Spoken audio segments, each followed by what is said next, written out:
Pour les enquêteurs chargés de découvrir les causes d'un accident, les indices les plus importants se trouvent parfois dans une des boîtes noires, comme celle qui enregistre ce qui se passe dans le cockpit. Regarde. Où est Charlie? Elle capte des conversations cruciales. Il se met à flotter. Nord-Ouest 255, piste 300, autorisé à décoller.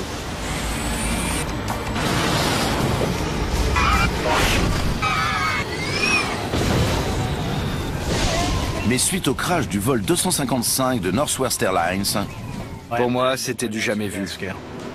ce n'est pas ce qu'ils entendraient, Le calculateur est activé. mais ce qu'ils n'entendraient pas, Ok. qui conduirait les enquêteurs à une conclusion étonnante.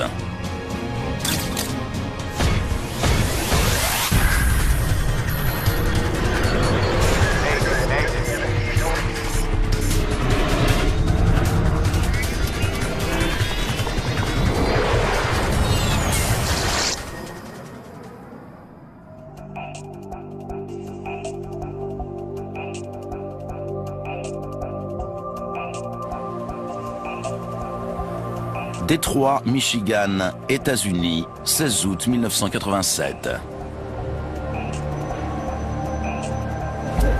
Il est 20 h et la chaleur est torride. Situé à 25 km du centre-ville, le Detroit Metropolitan Airport est un des aéroports les plus fréquentés du pays.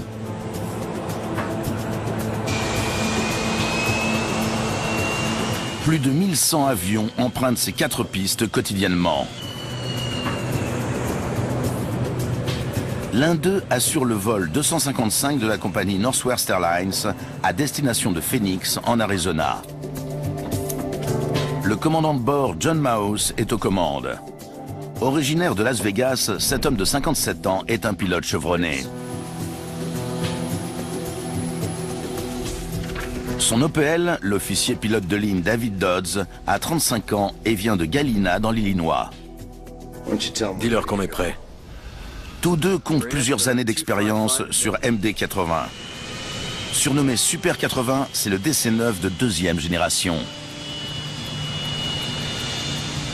Le MD-80 était plus allongé, plus puissant, et il transportait plus de passagers. Il permettait donc aux compagnies de gagner plus d'argent que le DC-9.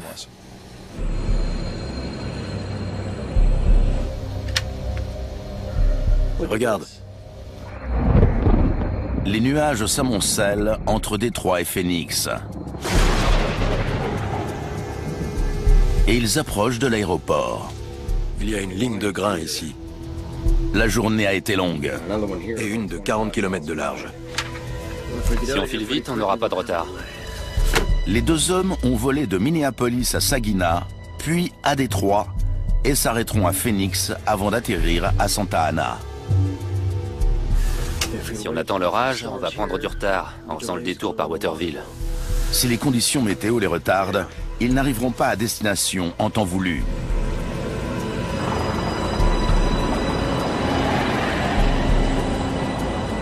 Filons avant la pluie. Les 149 passagers aussi ont hâte de décoller.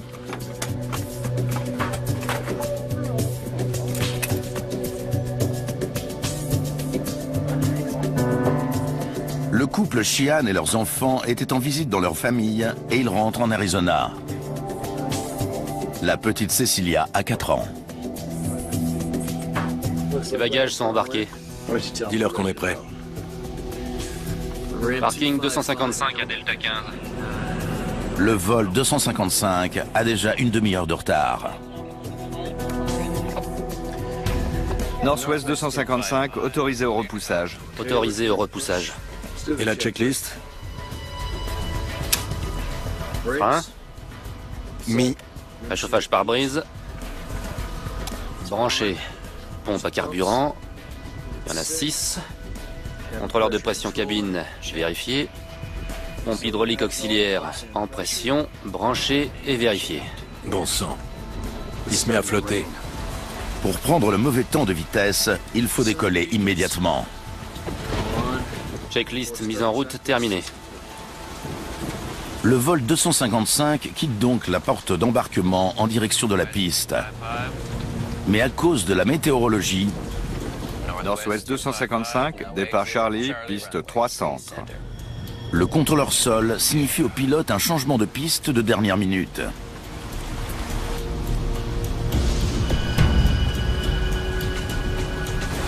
Reçu, départ Charlie, piste 3 centre, nord-ouest 255. Charlie pour la 3 centre. D'accord. Mesdames et messieurs, nous sommes en numéro 1 pour le départ. Nous devrions décoller d'ici quelques minutes. PNC, restez assis. Merci.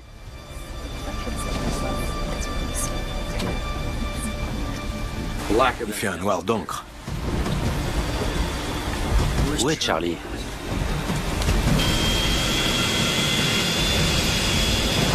Au moment où l'avion se présente à l'entrée de la piste, il a 45 minutes de retard. Nord-Ouest 255, piste 300, autorisé à décoller. Au bout de 17 secondes, les 65 tonnes de l'avion rempli de passagers s'élancent sur la piste 3 centre.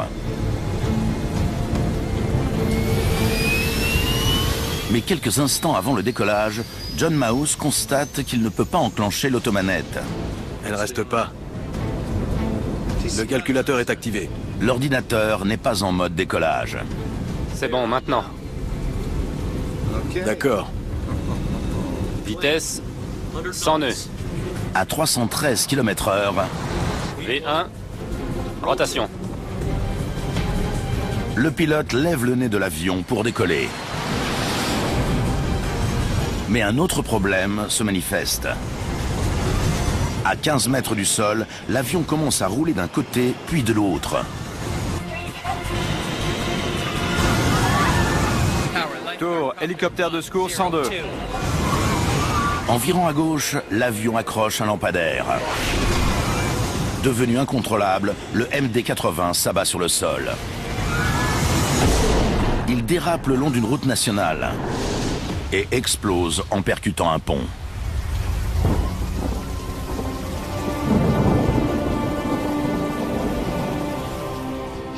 J'ai prié pour que tout le monde s'en sorte. Je pensais que c'était un petit avion. Tout s'est passé très vite. J'ignorais que c'était un gros. C'est horrible. L'avion a traversé les viaducs, c'était une boule de feu. C'était un dimanche soir pluvieux. On est parti en intervention sur un avion. Dan, un collègue, m'a regardé et m'a dit « J'espère que c'est un petit ».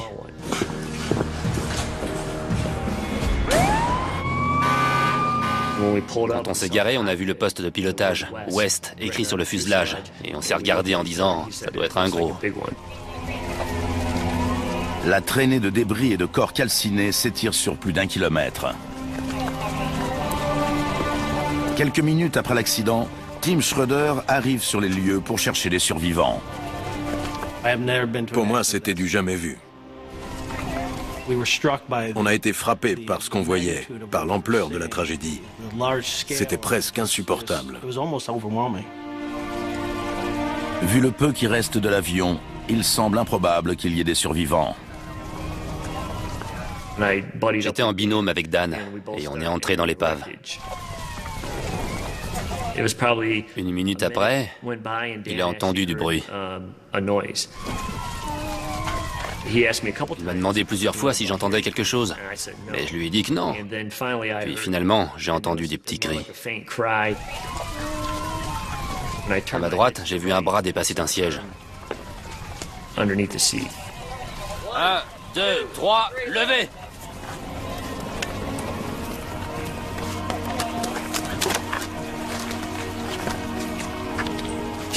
Elle était couverte de sang et de suie.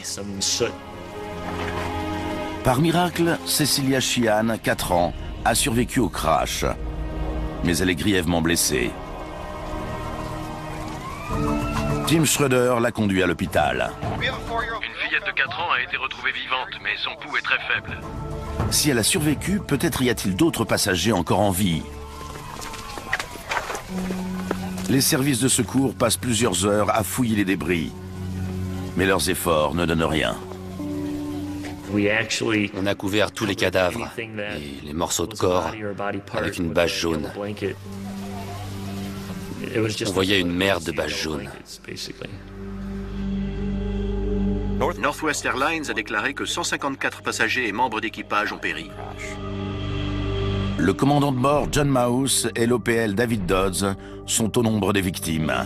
Et 2 personnes ont trouvé la mort lorsque leurs voitures ont été percutées par l'avion. C'est le 2e accident le plus meurtrier aux États-Unis.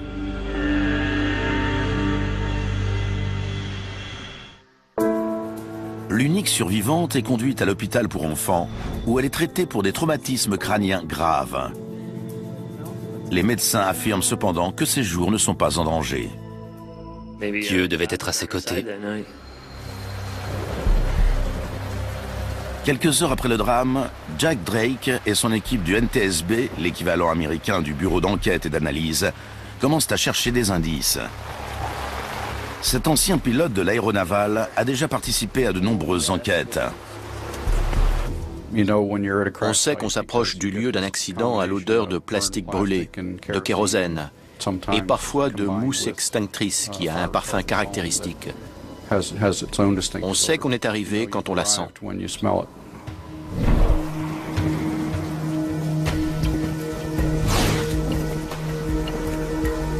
Jack Drake et son équipe traitent les lieux comme une scène de crime. Notre équipe se composait de 12 ou 13 spécialistes. Certains étaient sur les lieux et d'autres travaillaient ailleurs. Ils analysent les débris pour comprendre ce qui s'est passé.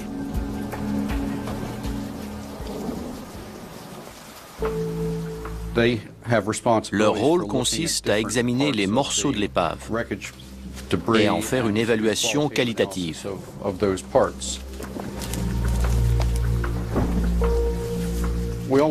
On commence toujours par chercher les enregistreurs, qu'on appelle souvent boîtes noires, même si elles sont habituellement oranges.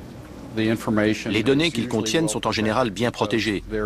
Elles sont enfermées dans une boîte en acier qui résiste à la chaleur et à l'écrasement. Les gros porteurs commerciaux ont pour obligation d'emporter un enregistreur de paramètres et un enregistreur phonique.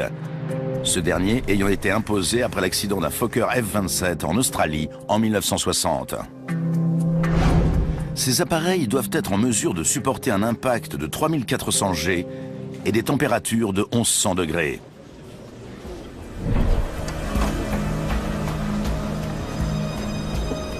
L'enregistreur phonique est intact, mais l'enregistreur de paramètres a quelque peu souffert.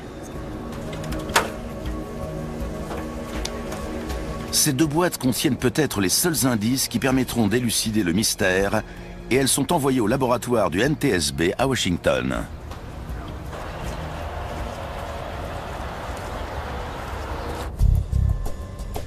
John Clark est spécialiste des performances de vol. Sa première mission consiste à dresser un plan montrant la position des débris du vol 255.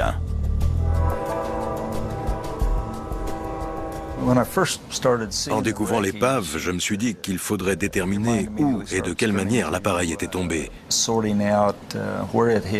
Pas l'endroit où la carcasse avait fini, mais ce qui s'était passé sur les premiers centimètres. Il cherche des traces d'impact dans le sol et interroge des témoins pour déterminer où l'avion est tombé et dans quelle position. On se fait alors une idée de ce que l'avion faisait juste avant de percuter le sol. Et John Clark commence rapidement à y voir plus clair. D'après les témoins, au moment de décoller, l'avion n'a pas réussi à prendre de l'altitude et son nez était relevé. V1, rotation. Faut-il en conclure que l'avion manquait de puissance, qu'il n'avait pas pris assez de vitesse, ou que le vent l'a empêché de décoller? Les témoins apportent un indice capital. Du feu jaillissait du moteur? Plusieurs personnes, dont un aiguilleur du ciel, ont vu des flammes sortir du réacteur avant l'accident. Bon sang.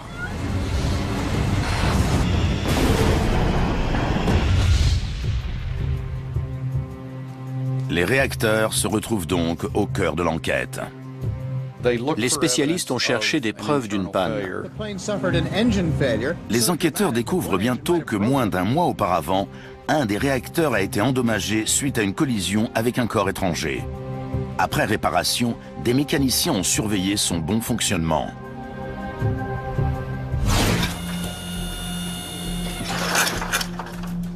Les experts examinent le moteur en quête d'indices, indiquant soit qu'il a pris feu, soit qu'il était arrêté au moment du décollage.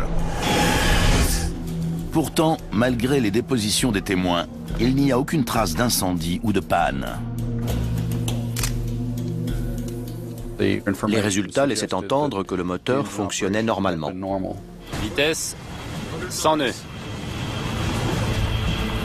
Les flammes provenaient en fait du carburant qui s'écoulait depuis que l'aile avait percuté le lampadaire. L'incendie n'est donc pas la cause de l'accident. Pour résoudre ce mystère, Jack Drake et son équipe doivent savoir avec certitude ce qui s'est passé lors des dernières secondes de vol. Les meilleures preuves, c'était celle de l'enregistreur de paramètres. Cet appareil ne s'intéresse pas aux facteurs extérieurs, mais aux données concernant l'avion et à son comportement instant par instant. Chaque quart de seconde, il enregistre des éléments. Mais comme ils n'arrivent pas à récupérer toutes les informations, les techniciens du NTSB envoient l'appareil chez son fabricant pour voir ce qu'il peut en tirer.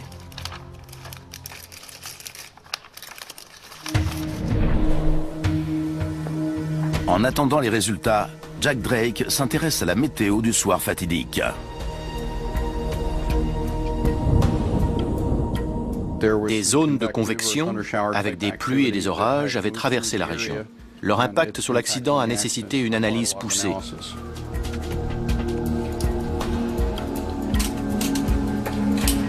Se demandant dans quelle mesure l'orage a affecté le vol 255, l'enquêteur écoute l'enregistreur phonique et constate que le mauvais temps inquiétait effectivement l'équipage. Filons avant la pluie. D'où Jésus.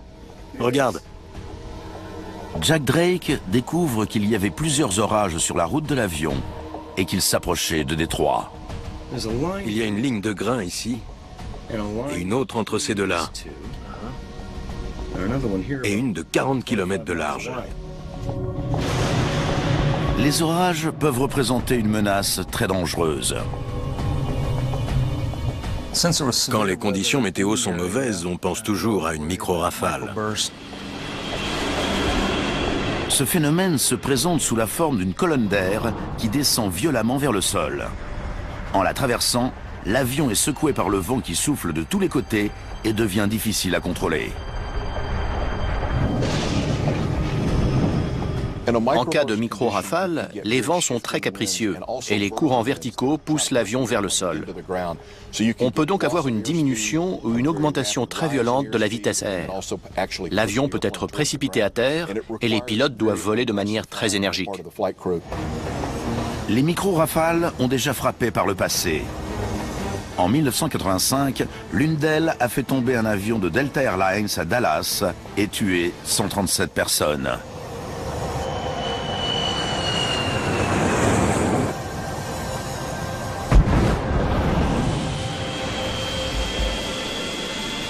À l'époque de l'accident de Détroit, les aéroports n'étaient pas encore équipés pour détecter ce phénomène. Et les pilotes se contentaient des rapports des autres équipages.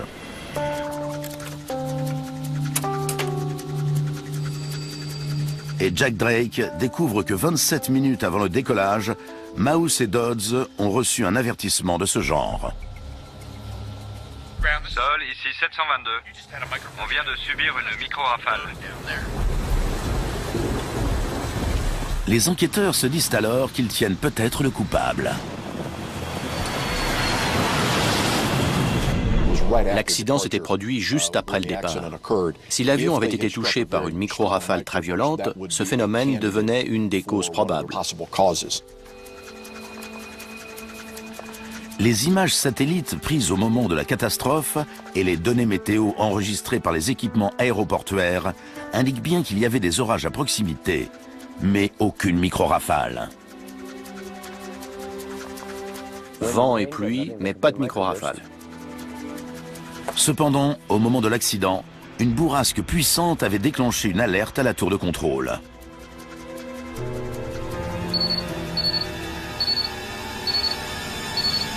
Mais après vérification, Jack Drake découvre que le vol 255 était encore à la porte d'embarquement à ce moment-là.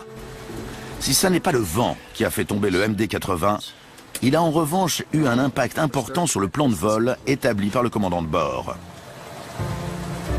Le plan de vol initial prévoyait que l'avion décollerait de la piste 21 gauche.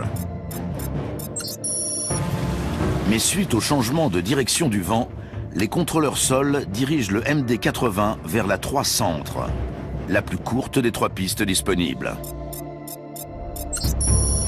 Nord-Ouest 255, départ Charlie, piste 3 centre.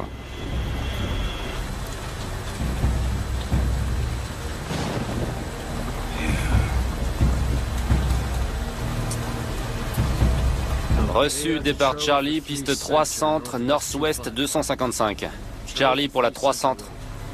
D'accord. Les contrôleurs s'efforcent de faire décoller les avions face au vent. La circulation d'air supplémentaire sur les ailes augmente la portance, ce qui facilite l'envol.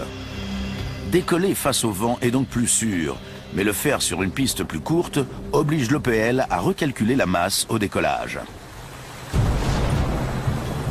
En cas de changement de piste, il faut déterminer si le poids de l'avion permet d'accélérer et de prendre de l'altitude en toute sécurité.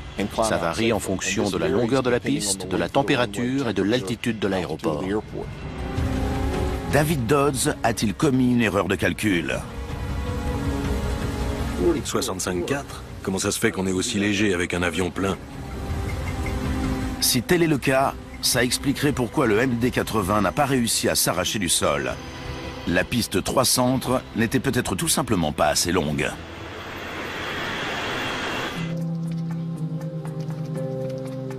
En refaisant les calculs avec les valeurs moyennes du poids des bagages et des passagers, l'équipe de Jack Drake confirme l'estimation de l'OPL. Avec ses 65 338 tonnes, l'avion se trouvait bien en deçà de la limite de poids imposée par la longueur de la piste 3 centre. Il aurait dû donc décoller. L'enquête est à nouveau dans l'impasse et les hommes de Jack Drake sont à court d'hypothèses. En attendant que les techniciens tirent quelque chose de l'enregistreur de paramètres, l'équipe continue à analyser les débris rassemblés sur le lieu de l'accident. Et en examinant le panneau central de commande du poste de pilotage, les enquêteurs sont contraints à envisager une éventualité presque inimaginable. On l'a trouvé telle quelle? Pour décoller, les volets situés sur les ailes auraient dû être positionnés sur 11 degrés. Mais les dégâts sur le levier semblent indiquer qu'ils étaient sur 0 au moment du crash. La goupille avait laissé une marque. Ça arrive quand l'avion s'arrête brutalement et que le levier bouge. Le métal frotte contre le métal et ce contact est amplifié par l'impact. Elle ne reste pas. Ça indiquait que les volets étaient sur 0, c'est-à-dire entièrement rentrés, tout comme les becs. Volets et becs sont des extensions qui se déploient sur l'arrière et sur l'avant des ailes. Ils l'agrandissent, ce qui augmente la portance, et doivent être sortis au moment du décollage. Avec les becs rentrés, la plupart des avions modernes sont incapables de voler.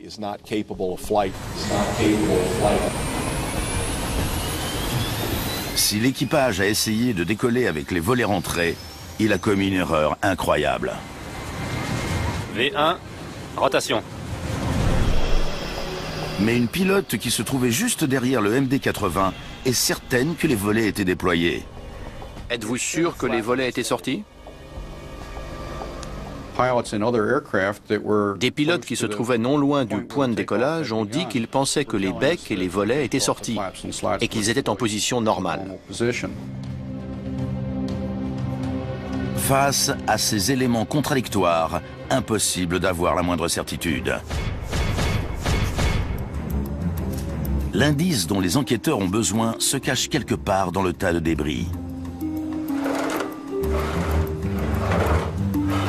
Et ils finissent par le trouver dans un tronçon de l'aile gauche. Chaque élément des becs a son propre système de transmission.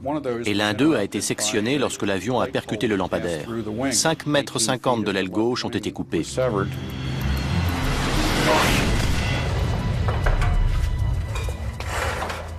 Le câble qui contrôle les becs a été sectionné lors du choc.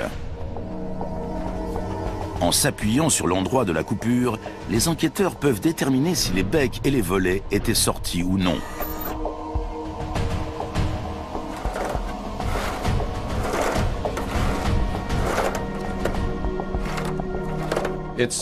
Deux câbles avaient été sectionnés. Et quand on mettait les deux extrémités côte à côte, il s'avérait que les becs étaient complètement rentrés. Il semble de plus en plus probable que l'équipage n'ait jamais sorti les volets. Mais seul l'enregistreur endommagé permettra d'en avoir la certitude. Heureusement, les techniciens arrivent à le faire parler et fournissent un historique numérique du vol 255 jusqu'au moment de l'impact.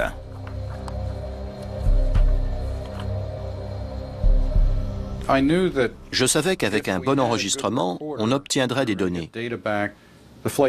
L'enregistreur de paramètres donne une chronologie des événements qui éclaire les preuves matérielles et les dégâts observés. Comme il fallait s'y attendre, les paramètres confirment les soupçons des enquêteurs.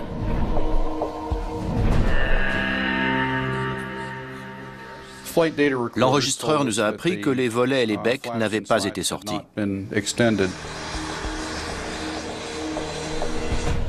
C'est une découverte capitale. Jack Drake sait désormais pourquoi le vol 255 est tombé. Mais l'enregistreur de paramètres ne répond pas à une question plus troublante. Pourquoi n'était-il pas sorti? Pour une raison encore inconnue, un équipage expérimenté a oublié une des étapes les plus importantes d'un décollage.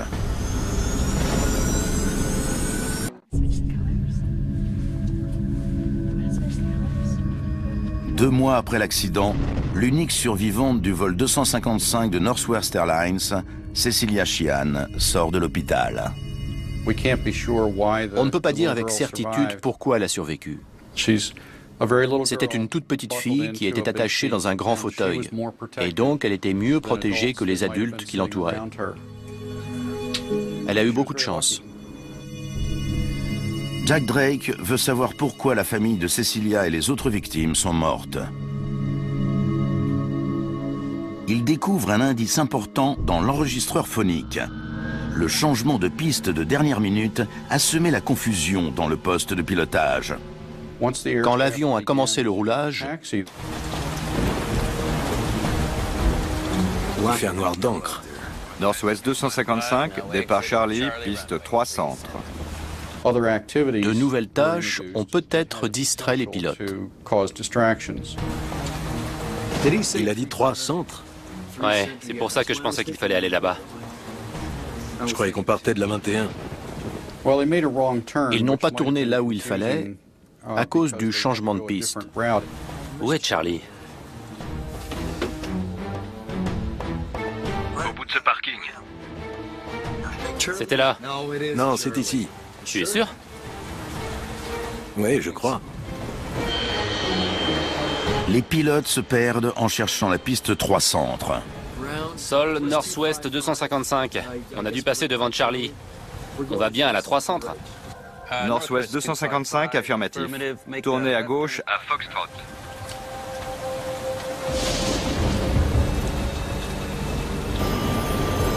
Finalement, ils se présentent à l'entrée de la piste avec 3 quarts d'heure de retard.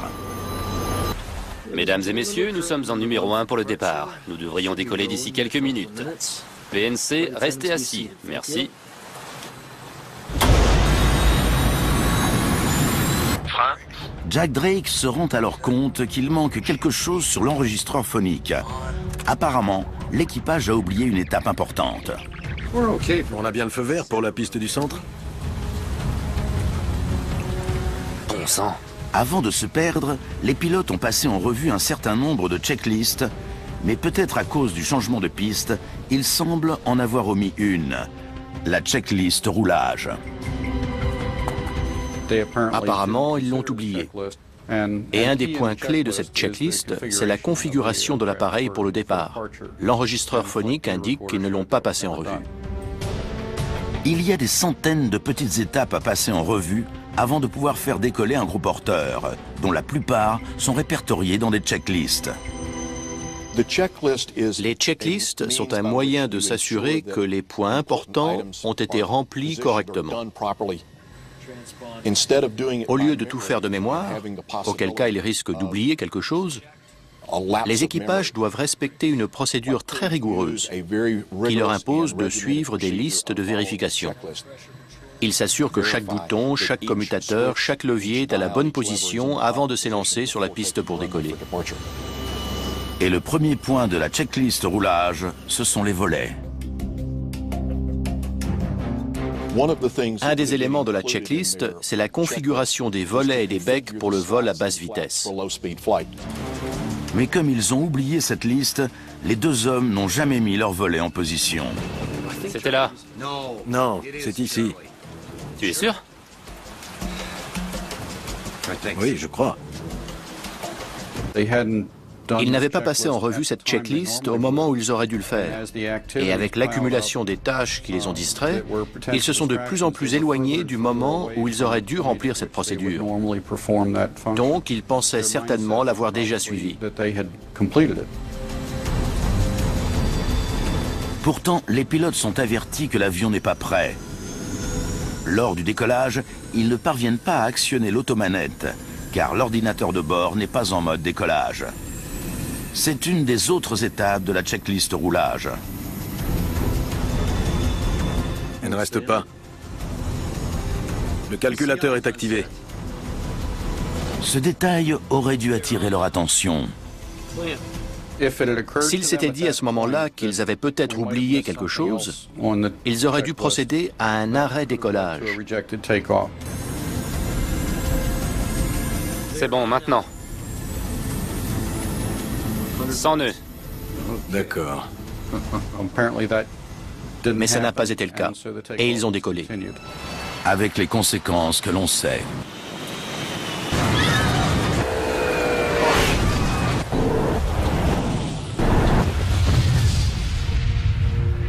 Une alarme aurait dû retentir au moment du décollage.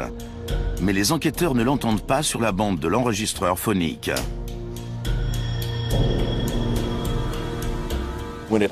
Elle avertit l'équipage que l'avion n'est pas en mesure de décoller en toute sécurité. Peut-être qu'elle s'est déclenchée et qu'on ne l'entend pas. Les enquêteurs veulent savoir pourquoi l'alarme ne s'est pas mise en marche. Et les techniciens analysent la bande pour y trouver d'autres indices. C'est alors qu'ils découvrent quelque chose d'inattendu. Sur l'enregistreur phonique, ils ont entendu une formulation qui n'était pas correcte. Décrochage. Décrochage. Cet avertissement signale l'imminence d'un décrochage. Mais il devrait provenir des deux haut-parleurs situés dans le poste de pilotage. Or, il ne provient que d'un seul. Décrochage. Décrochage. Au moment où l'avion a décollé, l'alarme de décrochage s'est déclenchée. Sa caractéristique typique, c'est d'être dédoublée, parce qu'il y a une deuxième annonce pour assurer la redondance. Sauf que là, elle n'y était pas. On n'entendait qu'un seul décrochage.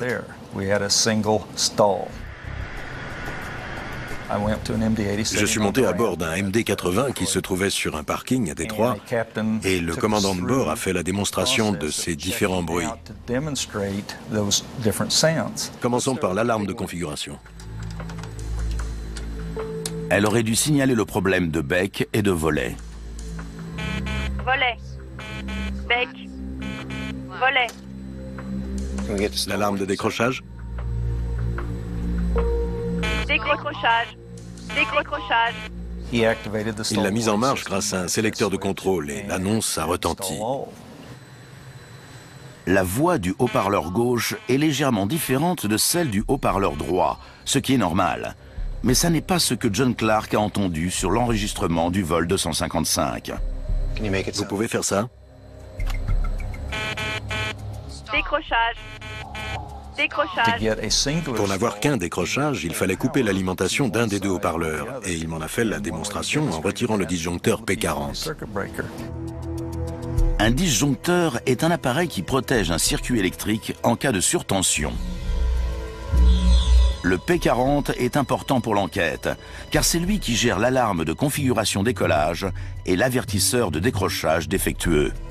Ce qui m'a frappé, c'est qu'il m'a dit « J'ai entendu dire que des gens le retirent, même si je ne le fais pas moi-même, et je vais vous montrer comment. » Il a tendu la main derrière son siège vers le bas et il a désactivé le P40 sans même le regarder. Et quand il a réessayé l'avertisseur de décrochage, on n'a entendu qu'un seul décrochage. Décrochage. Décrochage. C'est une preuve capitale. John Clark peut reproduire cette alarme partielle en enlevant le disjoncteur relié à l'alarme de configuration décollage. Ça signifie que le P40 était débranché lorsque le vol 255 a essayé de décoller. Puis l'enquêteur découvre autre chose à propos de cette fameuse pièce. On voyait qu'il y avait des traces de part et d'autre du disjoncteur. Ça ressemblait à des marques de doigts dans le gras et la saleté qui s'étaient accumulés au fil des années. J'en ai conclu que le P40 était utilisé régulièrement par un grand nombre de pilotes. Pourquoi celui-ci? Il s'avère que l'alarme de configuration décollage est parfois une nuisance. Pour rouler au sol avec un seul moteur, il fallait pousser un peu plus la manette des gaz, ce qui déclenchait l'alarme de configuration décollage. Les pilotes débranchaient le disjoncteur pour la neutraliser. C'est irritant. C'est une alarme et c'est fait pour vous prévenir. Mais si elle se déclenche de manière répétée, ça finit par être agaçant. Donc, les pilotes avaient pris l'habitude de la faire taire.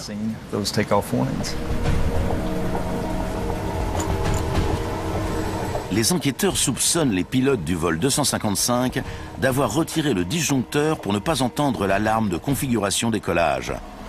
Mais avec le retard imputable au changement de piste et l'approche de l'orage, ils ont décollé en oubliant de passer en revue la checklist roulage. Ça expliquerait pourquoi l'alarme ne s'est pas déclenchée quand ils ont décollé avec les volets repliés. On ignore si les pilotes ont retiré ou non le disjoncteur ce jour-là. Mais ils ont commis une erreur, et peut-être deux.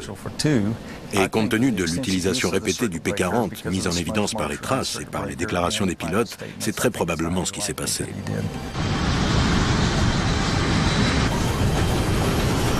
Le drame du vol 255 est donc le résultat d'une erreur humaine.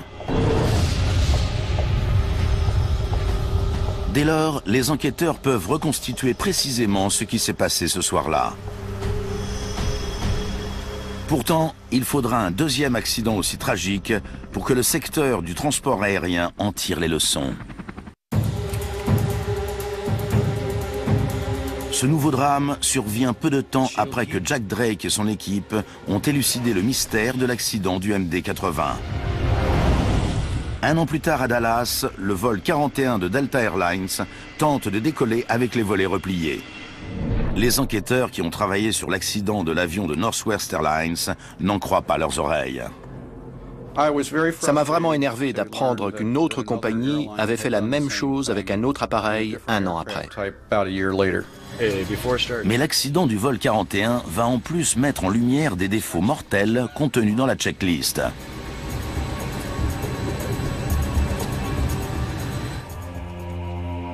Ces deux drames ont coûté la vie à 170 personnes et ont des causes étrangement similaires. Dans les deux cas, la charge de travail dans le poste de pilotage s'est accrue. D'où Jésus? Regarde. Northwest 255, départ Charlie, piste 300. Si on file vite, on n'aura pas de retard. Et dans les deux cas, les pilotes ont négligé des éléments clés de leur checklist. Il est très inhabituel que des pilotes oublient une checklist, parce qu'ils l'ont suivie des centaines et des centaines de fois. Frein, réchauffage pare-brise, branché, contrôleur de pression cabine, vérifié. Les conditions sortaient un peu de la normale, et en conséquence, des procédures ont été oubliées. Pour éviter que ça se reproduise, l'aviation civile américaine s'adresse à un organisme gouvernemental qui sait à quel point il est important que les procédures soient claires. 4, 3, 2, 1... La NASA. Ils sont prêts à partir. Jack Drake et son équipe veulent que l'agence spatiale américaine les aide à mettre au point des checklists réduisant le risque d'oubli. Asaf Degani est scientifique à la NASA. Après l'accident, c'est lui qui s'attelle à l'amélioration des procédures de décollage. On voulait étudier toutes les recherches faites sur les checklists et les procédures en général. Mais on n'en a trouvé aucune. Il doit donc partir de zéro. Et il a des dizaines de checklists à examiner. La plupart de celles du vol 255 étaient imprimées sur une seule fiche. Elle dressait la liste des opérations à remplir, mais sans donner à l'équipage le moyen de vérifier ce qui avait été fait et ce qui ne l'avait pas été. À l'époque, plusieurs checklists mécaniques étaient déjà utilisées. L'US Air Force en avait une déroulante. Une fois un point traité, le pilote passait au suivant. American Airlines employait un système qui permettait de recouvrir le point traité à l'aide d'un coulisseau en plastique qui ne laissait visible que les points à passer en revue. Asaf Degani s'installe aux premières loges pour observer la façon dont les pilotes utilisent les checklists. Il étudie 42 équipages en situation réelle et en conclut qu'un bon nombre de listes ont été mal conçues. On suit un certain rythme pour vérifier les choses. Et il faut trouver un moyen d'éviter de faire un truc à gauche, puis un autre à droite. Les checklists doivent donc suivre un rythme logique et non aléatoire.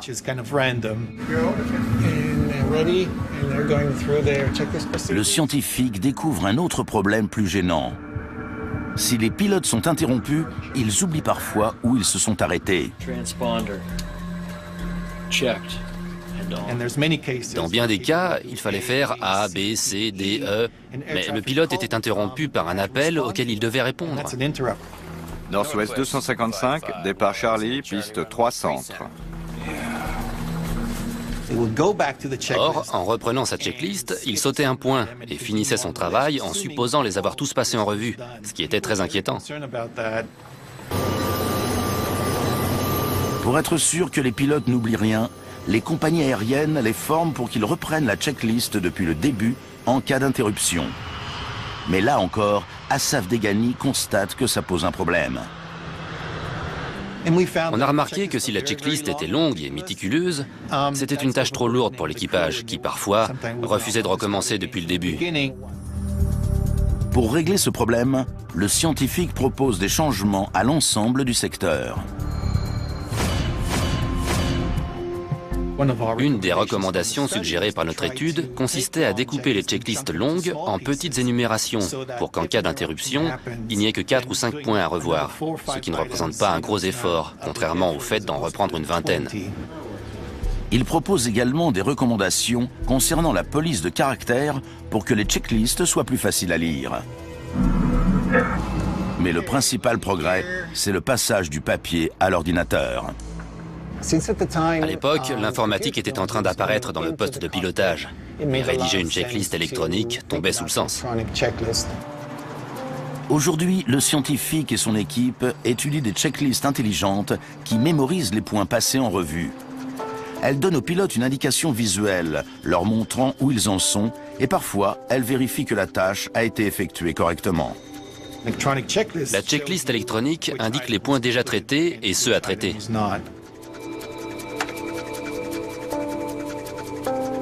Ces checklists informatisées s'installent petit à petit à bord des avions de ligne. Grâce à elles, il y a moins de chances de voir se reproduire un accident comme celui du vol 255.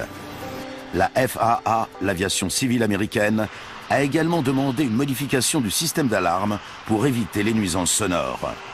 L'alarme de configuration décollage a été repensée pour ne se déclencher que lorsque l'avion est bien en train de décoller. En 26 ans de carrière au NTSB, Jack Drake aura enquêté sur de nombreux accidents. Mais le drame du vol 255 lui aura appris une leçon importante. C'est un exemple pour le monde entier qui montre l'importance de suivre les checklists pour que la configuration soit conforme en fonction de chaque décollage. Ça fait partie de la formation de tous les équipages, de toutes les compagnies du monde. L'histoire du vol 255 de Northwest Airlines est comme toutes les autres. C'est une série d'événements, changement de piste, saturation du travail, oubli d'une checklist, alarme de configuration décollage défectueuse, qui, mis bout à bout, conduit à un accident. Enlever un de ces maillons et l'accident ne serait pas arrivé. Le vol 255 restera aussi dans les mémoires grâce à son unique survivante, Cecilia Sheehan, qui ne s'est jamais exprimée en public à propos de la disparition de sa famille. Mais elle est restée en contact avec ceux qui l'ont secourue. Elle aime la vie. On parle de sport, de son mari, de ses vacances. Elle a dit qu'un jour, peut-être, elle raconterait à tout le monde ce qu'elle fait.